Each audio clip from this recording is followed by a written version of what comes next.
केंद्रीय गृह मंत्री अमित शाह की अध्यक्षता में रांची में पूर्वी क्षेत्रीय परिषद की बैठक। केंद्र राज्य सहयोग और आंतरिक सुरक्षा पर विमर्श। राज्यों की ओर से दिया जाएगा प्रेजेंटेशन। कृषि मंत्री शिल्पी नेहा तिर्की ने विभागीय कामकाज का लिया जायजा। योजनाओं के बेहतर क्रियान्वयन और बजट राशि खर्च करने पर जोर।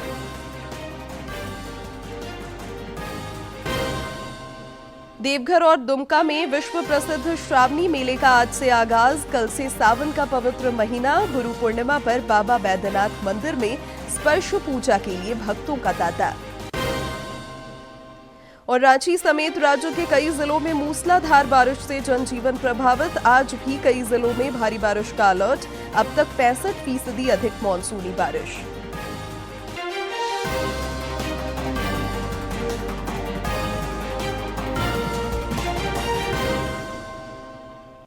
नमस्कार, खबरें झारखंड में आपका स्वागत है। मैं हूं शिवानी कुमारी और अब समाचार विस्तार से। प्रधानमंत्री नरेंद्र मोदी घाना, त्रिनिदाद टोबैगो, अर्जेंटीना और नामीबिया की सफल यात्रा संपन्न कर स्वदेश लौट आए हैं। नामीबिया में उन्होंने कल वहां की संसद को संबोधित किया और दोनों देशों के बीच संबंधों की प्रगाढ़ता पर बल दिया। संसद संबोधन के दौरान प्रधानमंत्री ने कहा कि भारत और नामीबिया दोनों ही लोकतंत्र के सिद्धांतों के साथ जीते हैं। ये भारतीय लोकतंत्र की ताकत है जो कि वो लगातार तीसरी बार प्रधानमंत्री बने हैं। उन्होंने कहा कि ग्लोबल साउथ का विकास मूल्य आधारित, अपने दम पर, अपने शर्तों पर होगा। स्वतंत्रता से समृद्धि, मानवता के लिए विकास होगा। 20वीं सदी में भारतीय स्वतंत्रता ने दुनिया को प्रभावित किया था, वहीं 21वीं सदी में भारत का विकास दुनिया को प्रभावित करेगा। तो प्रधानमंत्री नरेंद्र मोदी ने नामीबिया की संसद को संबोधित किया। 20th century, India's independence lit a spark, one that inspired freedom movements across the world, including here in Africa. In the 21st century, India's development lights a path showing that the global south can rise, lead, and shape its own future. The message is you can succeed on your own terms without losing your identity.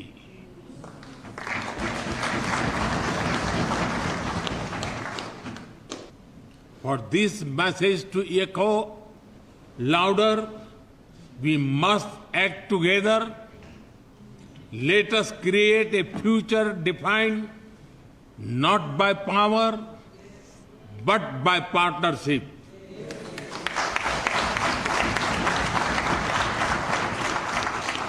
Not by dominance, but by dialogue. Not by exclusion, but by equity. This will be the spirit of our shared vision. From freedom to future, स्वतंत्रता से समृद्धि, संकल्प से सिद्धि. From the spark of independence to the light of shared progress, let us walk this path together.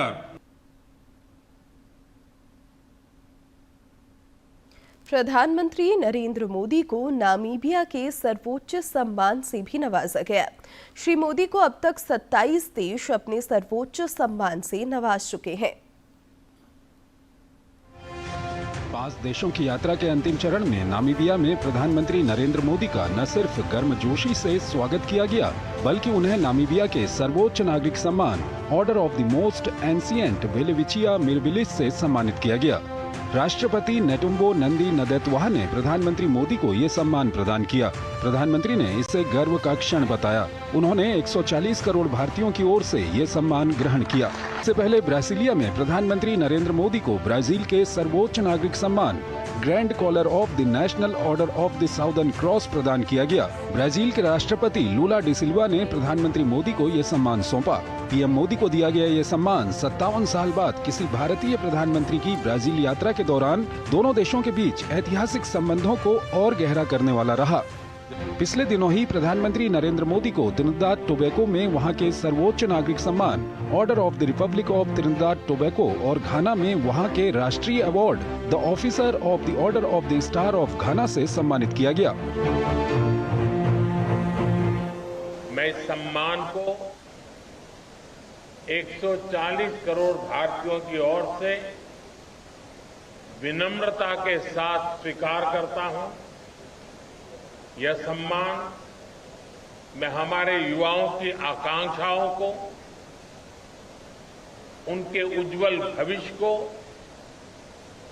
हमारी समृद्ध सांस्कृतिक विविधता और परंपराओं को और भारत गाना के ऐतिहासिक संबंधों को समर्पित करता हूं।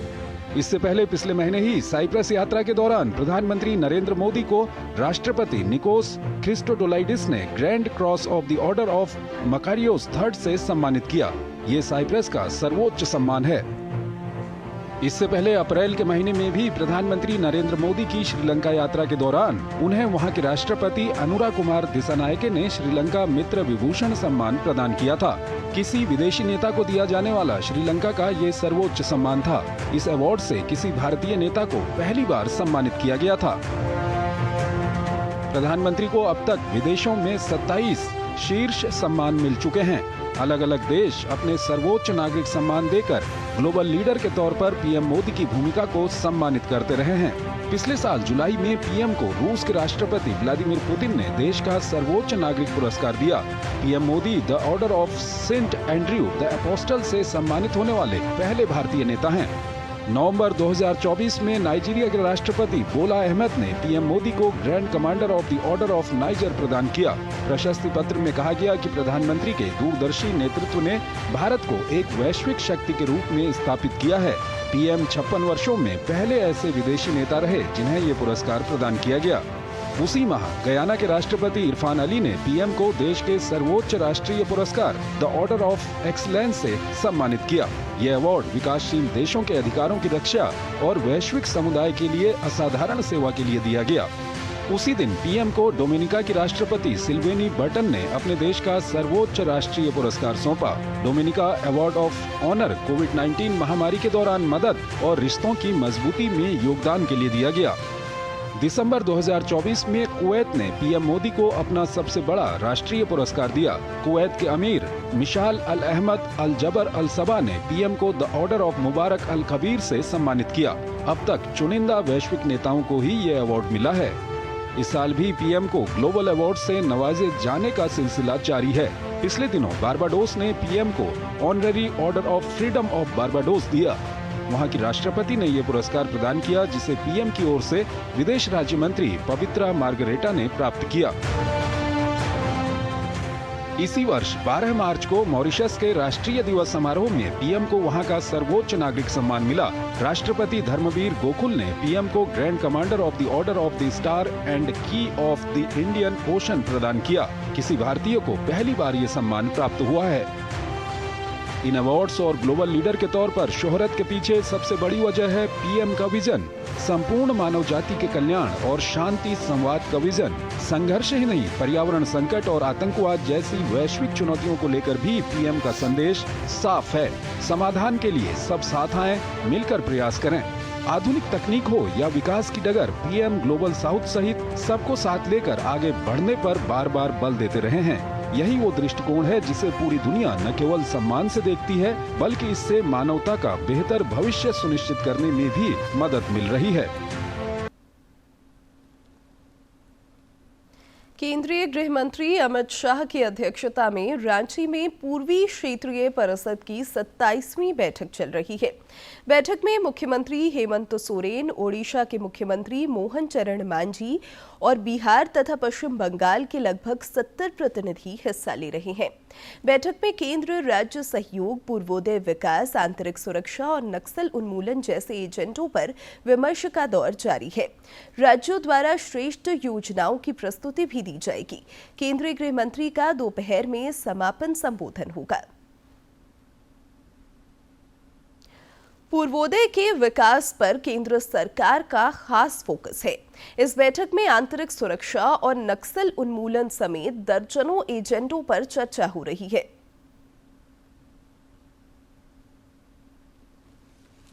झारखंड में पूर्वी क्षेत्रीय परिषद की 27वीं बैठक हो रही है। केंद्रीय गृह मंत्री अमित शाह उसकी अध्यक्षता कर रहे हैं। झारखंड के मुख्यमंत्री हेमंत सोरेन और उड़ीसा के मुख्यमंत्री भी इस बैठक में मौजूद हैं। साथ ही साथ बिहार और पश्चिम बंगाल के प्रतिनिधि भी इसमें शामिल हो रहे हैं। बिहार की ओर से जो है वो उप मुख्यमंत्री सम्राट चौधरी और मंत्री के अलावा कई अन्य प्रतिनिधि भी शामिल हुए हैं। साथ ही साथ जो केंद्रीय जो हम कह सकते हैं कई मंत्रालय, चाहे गृह मंत्रालय का हो, विधि मंत्रालय है, इन तमाम मंत्रालय के कई प्रतिनिधि इस बैठक में शामिल हुए हैं। इस बैठक का जो मुख्य एजेंडा है कि पूर्वोदय का जो विकास है वो किस तरीके से हो, उस पर आज दिन भर यहाँ पर मंथन होगा और उसमें निश्चित तौर पर आंतरिक सुरक्षा और नक्सलवाद जो झारखंड जैसे राज्यों के लिए एक बड़ी समस्या है उसको कैसे खत्म किया जाए, उसका भी एक नया रोड मैप तैयार होगा। अपने सहयोगी विकास के साथ मैं दिवाकर कुमार, दूरदर्शन समाचार, रांची। रक्षा राज्य मंत्री और रांची के सांसद संजय सेठ ने कल नई दिल्ली में रक्षा मंत्री राजनाथ सिंह से मुलाकात की। इस दौरान रांची के विधायक सीपी सिंह भी मौजूद रहे। इस मौके पर विभिन्न समसामयिक विषयों पर थोड़ी देर बातचीत भी हुई। कृषि मंत्री शिल्पी नेहा तिर्की ने रांची में कल अधिकारियों के साथ उच्च स्तरीय विभागीय समीक्षा की। इस दौरान उन्होंने योजनाओं की प्रगति की जानकारी ली और बजटीय राशि खर्च की समीक्षा की। श्रीमती तिर्की ने 6 महीने में 600 करोड़ रुपए खर्च करने की हिदायत दी ताकि कृषि विकास और किसान कल्याण को नया आयाम मिल सके। कृषि मंत्री ने विभाग की सभी योजनाओं को समय सीमा के अंदर धरातल पर उतारने का भी निर्देश दिया। उन्होंने कहा कि राज्य में बारिश की अति पर सरकार की नजर है।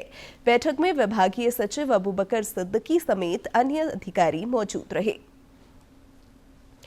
दिल्ली में इलाजरत पूर्व मुख्यमंत्री और राज्यसभा सांसद शिबू सोरेन की हालत पहले से बेहतर है। कांग्रेस नेता राहुल गांधी ने कल नई दिल्ली में मुख्यमंत्री हेमंत सोरेन से मुलाकात कर दिशोम गुरु शिबू सोरेन के स्वास्थ्य का हाल जाना। इससे पहले भी राज्य के कई मंत्री और वरिष्ठ नेता मुख्यमंत्री हेमंत सोरेन से मिलकर गुरुजी के स्वास्थ्य का हालचाल जान चुके हैं। कांग्रेस के पूर्व राष्ट्रीय अध्यक्ष राहुल गांधी 14 जुलाई को दिल्ली में झारखंड के नेताओं, कांग्रेस कोटे के मंत्रियों, सांसदों और विधायकों के साथ बैठक करेंगे। इस बैठक में राष्ट्रीय अध्यक्ष मल्लिकार्जुन खड़गे की भी मौजूद रहने की संभावना है। इधर रांची में आज कांग्रेस विधायकों की बैठक बुलाई गई है। प्रदेश अध्यक्ष केशव महतो कमलेश की मौजूदगी में आयोजित होने वाली इस बैठक में पेसा नियमावली समेत विभिन्न समसामयिक विषयों पर विचार विमर्श होगा। राज्य के सरकारी अस्पतालों में सुविधा बढ़ाने पर सरकार का फोकस है। स्वास्थ्य विभाग के अपर मुख्य सचिव अजय कुमार सिंह ने बताया है कि सभी सरकारी अस्पतालों में वाईफाई की सुविधा प्रदान करने की तैयारी की जा रही है। जिला अस्पतालों में 1 महीने के अंदर यह सुविधा शुरू हो जाएगी। सामुदायिक और प्राथमिक स्वास्थ्य केंद्रों में 6 महीने के अंदर यह सेवा मिलने लगेगी। श्री सिंह ने भरोसा जताया कि इस पहल से अस्पतालों में इलाज के लिए आने वाले मरीज और उनके परिजनों को मुफ्त वाईफाई सेवा उपलब्ध हो सकेगी, जिससे उन्हें सहूलियत होगी। उन्होंने इस डिजिटल हेल्थ केयर की दिशा में महत्वपूर्ण कदम भी बताया।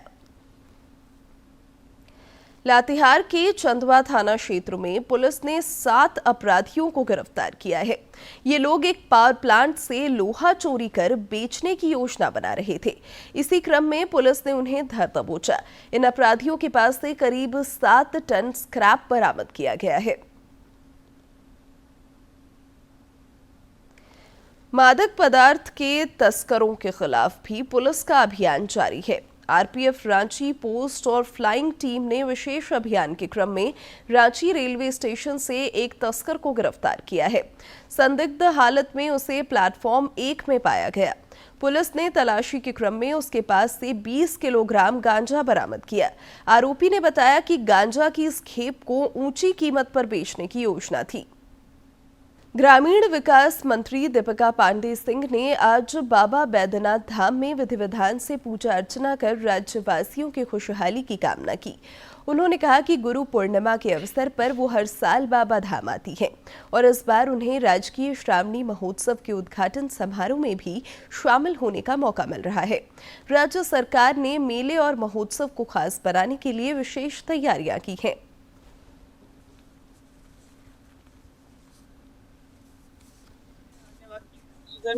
दर्शन करना चाहते हैं मैं सावन के समय, क्योंकि बहुत सारे श्रद्धालु बाहर के राज्यों से आते हैं। इस तरह की परेशानी न हो। मैं हर साल सावन शुरू होने के पहले बाबा से आशीर्वाद आज भी आई हूँ और सौभाग्य की बात है कि आज मेला का उद्घाटन है, उसमें भी सम्मिलित होने का आशीर्वाद।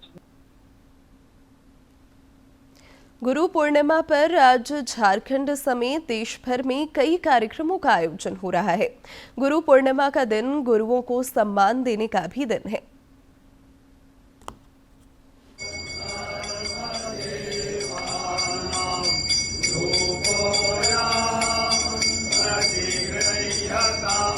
श्री नंदिवाहनाय नमः।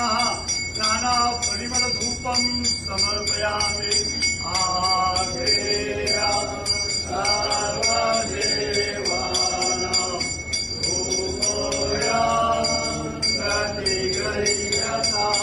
शिव पंचायतन देवताभ्यो नमः। नाना परिमल धूपम समर्पयामि।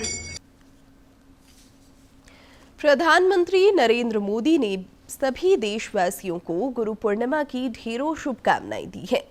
कई अन्य केंद्रीय मंत्रियों और राजनेताओं ने भी गुरु पूर्णिमा की बधाई दी है।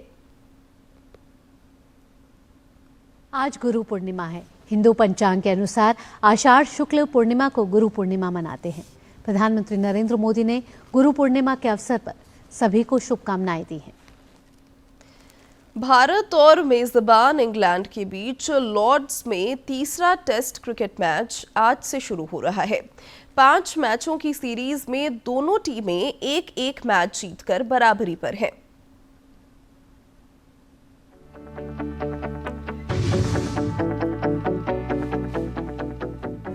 क्रिकेट का गढ़ कहे जाने वाले लॉर्ड्स के मैदान में कई रिकॉर्ड्स बने हैं। अब यहां टीम इंडिया इतिहास रचने के इरादे से उतरेगी। भारत और इंग्लैंड के बीच खेली जा रही रोमांचक सीरीज फिलहाल 1-1 की बराबरी पर है। सीरीज का तीसरा मैच 10 जुलाई से लॉर्ड्स के ऐतिहासिक मैदान पर खेला जाएगा। बर्मिंघम में खेले गए दूसरे टेस्ट में टीम इंडिया ने अपनी असली ताकत दिखाई थी। मोहम्मद सिराज, आकाशदीप की धारदार गेंदबाजी और शुभमन गिल की रिकॉर्ड तोड़ पारी की मदद से भारत को 336 रन की ऐतिहासिक जीत मिली थी। लॉर्ड्स में भारत के रिकॉर्ड्स की बात करें तो भारत ने अब तक लॉर्ड्स के मैदान पर कुल 19 टेस्ट खेले हैं, जिसमें से भारत को 3 में जीत हासिल हुई। 12 मैच में भारत को हार मिली, वहीं 4 ड्रॉ रहे। भारत ने लॉर्ड्स में अपना पहला मैच 1986 में कपिल देव की अगुवाई में जीता था। इसके बाद जीत के लिए टीम को लंबा इंतजार करना पड़ा। 2014 में MS धोनी की कप्तानी में भारत यहां 95 रन से मैच जीता। वहीं 2021 में विराट कोहली की कप्तानी में भारत लॉर्ड्स में 151 रन से मैच जीतने में कामयाब रहा। इस बार टीम की कमान शुभमन गिल के हाथों में है। बर्मिंघम में पहली बार जीतने के बाद टीम इंडिया अब लॉर्ड्स में जीत का सिलसिला बरकरार रखना चाहेगी। मेजबान इंग्लैंड की बात करें तो लॉर्ड्स के मैदान पर इंग्लैंड ने 145 मैच खेले हैं।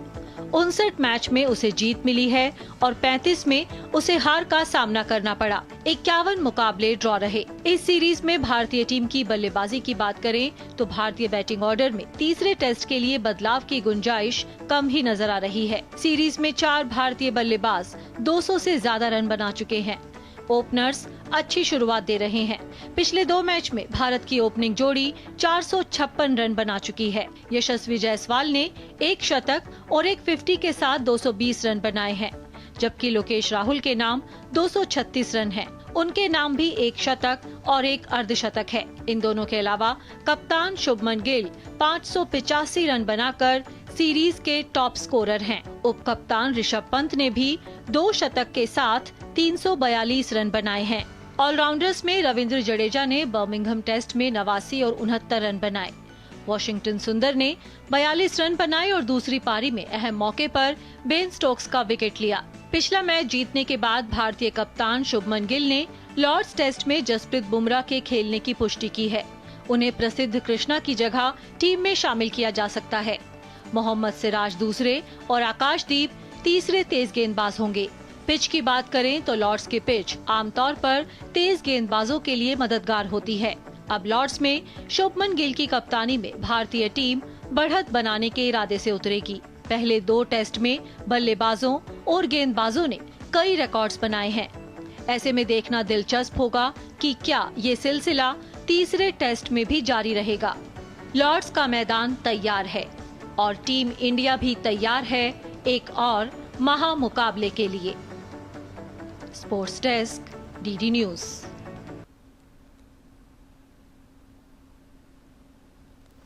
देवघर और दुमका में विश्व प्रसिद्ध श्रावणी मेला आज से शुरू हो रहा है, जो 9 अगस्त तक चलेगा।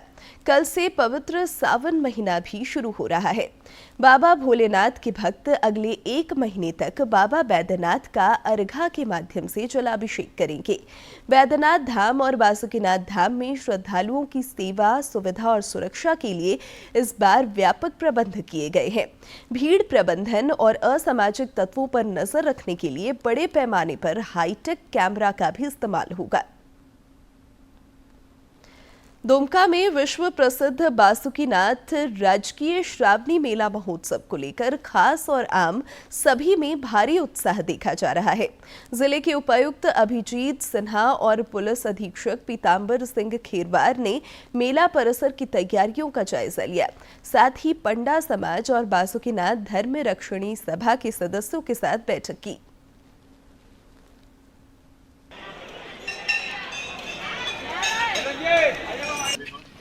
उसके पहले आप इसको पूरा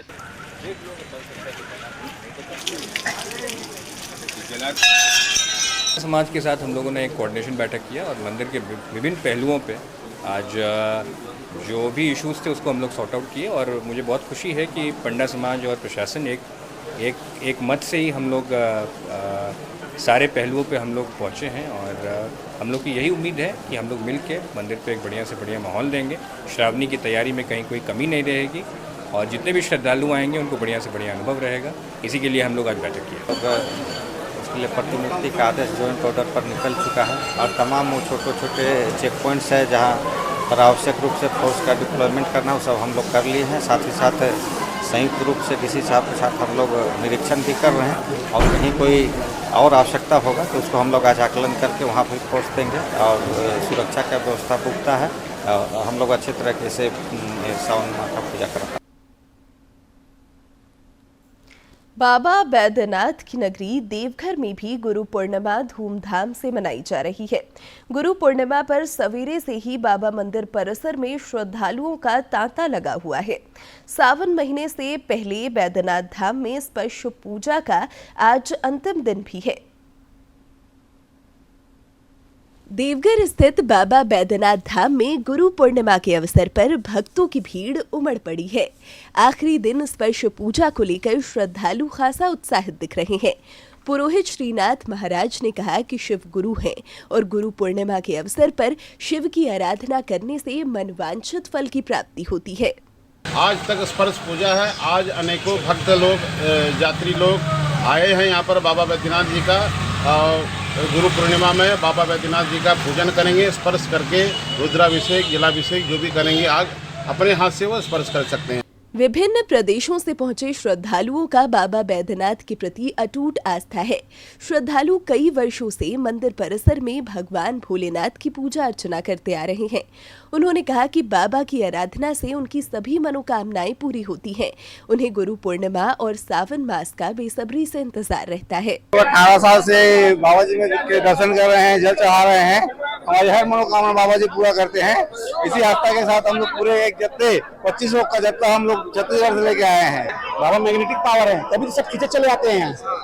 यही है, बस दौड़ के आना है। बस एक साल भर इंतजार रहते हैं कि सब सावन आए, कब दौड़ के हम बैद्यनाथ बाबा जाए। एक दिन पहले आने का मतलब है पूर्णिमा में हमको अंदर जाने को मिलता है। बाबा जी के इत्मीनान से दर्शन करते हैं और पूजा करते हैं। सावन का जल कल ढालेंगे हम। बाबा बैद्यनाथ मंदिर में स्थित शिवलिंग को मनोकामना शिवलिंग भी कहा जाता है और शिव को गुरु मानकर गुरु पूर्णिमा के अवसर पर श्रद्धालु पूजा अर्चना कर मनवांछित फल की प्राप्ति के लिए प्रार्थना करते हैं। डीडी न्यूज के लिए देवघर से मनीष दुबे की रिपोर्ट। और अब कुछ खबर राज्य के विभिन्न जिलों से फटाफट अंदाज में।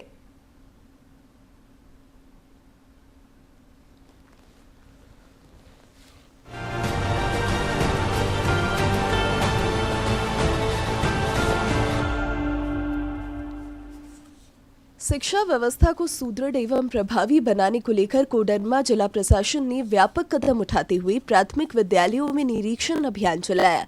उपायुक्त कोडरमा ऋतुराज के निर्देश पर जिले एवं प्रखंड स्तर के अधिकारियों द्वारा प्रारंभिक चरण में लगभग 100 प्राथमिक विद्यालयों का निरीक्षण किया गया। बोकारो समाहरणालय स्थित कार्यालय कक्ष में उप विकास आयुक्त शताब्दी मजूमदार की अध्यक्षता में जिला स्तरीय आरसीटी परामर्शदात्री समिति की बैठक आयोजित की गई। बैठक में वित्तीय वर्ष 2024-25 की प्रगति की समीक्षा की गई, जिसमें प्रशिक्षण कार्यक्रमों की प्रगति, वित्तीय वर्ष की उपलब्धियों की समीक्षा एवं सरकारी योजनाओं में बैंकिंग भागीदारी की चर्चा की गई। बोकारो की उपायुक्त अर्चना झा ने उत्क्रमित उच्च विद्यालय द्वारका चास का औचक निरीक्षण करते हुए स्वयं शिक्षक की भूमिका निभाई। वह कक्षा 8 में गए, जहां छात्र यूरोप में राष्ट्रवाद के उदय से संबंधित अध्याय की पढ़ाई कर रहे थे। उन्होंने छात्रों से इस संबंध में जानकारी ली और उनका उत्साहवर्धन किया। हजारीबाग के उपायुक्त शशि प्रकाश सिंह की अध्यक्षता में उपायुक्त सभा कक्ष में अत्यंत पिछड़े जनजातीय समूह पीवीटीजी पगार के बिरहोर परिवारों के समग्र विकास को लेकर समीक्षात्मक बैठक आयोजित की गई। बैठक में एनटीपीसी की माइनिंग परियोजना से प्रत्यक्ष रूप से प्रभावित बिरहोर परिवारों के मूलभूत आवश्यकताओं और उनके समग्र विकास के विषय में गहन चर्चा की गई। और अब बात मौसम की। राजधानी रांची समेत राज्य के कई इलाकों में कल रात से मूसलाधार बारिश हो रही है, जिससे जनजीवन प्रभावित हुआ है। राज्य के अलावा पलामू, चतरा, कोडरमा, लातेहार और हजारीबाग जैसे जिलों में आज भी भारी बारिश का पूर्वानुमान है। राज्य में मानसूनी सीजन में अब तक 65% अधिक बारिश हो चुकी है। रांची में अब तक 684 मिलीमीटर बारिश हुई है। वहीं गढ़वा, देवघर, गोड्डा, साहिबगंज और पाकुड़ जैसे जिलों में इस बार सामान्य से कम मानसूनी बारिश हुई है। और अब अंत में मुख्य समाचार एक बार फिर।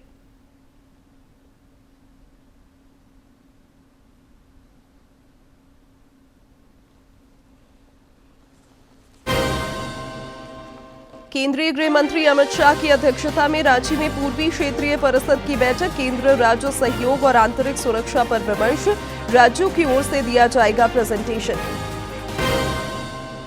कृषि मंत्री शिल्पी नेहा तिर्की ने विभागीय कामकाज का लिया जायजा। योजनाओं के बेहतर क्रियान्वयन और बजट राशि खर्च करने पर जोर। देवघर और दुमका में विश्व प्रसिद्ध श्रावणी मेले का आज से आगाज। कल से सावन का पवित्र महीना। गुरु पूर्णिमा पर बाबा बैद्यनाथ मंदिर में स्पेशल पूजा के लिए भक्तों का तांता। और रांची समेत राज्य के कई जिलों में मूसलाधार बारिश से जनजीवन प्रभावित। आज भी कई जिलों में भारी बारिश का अलर्ट। अब तक 65% अधिक मानसूनी बारिश।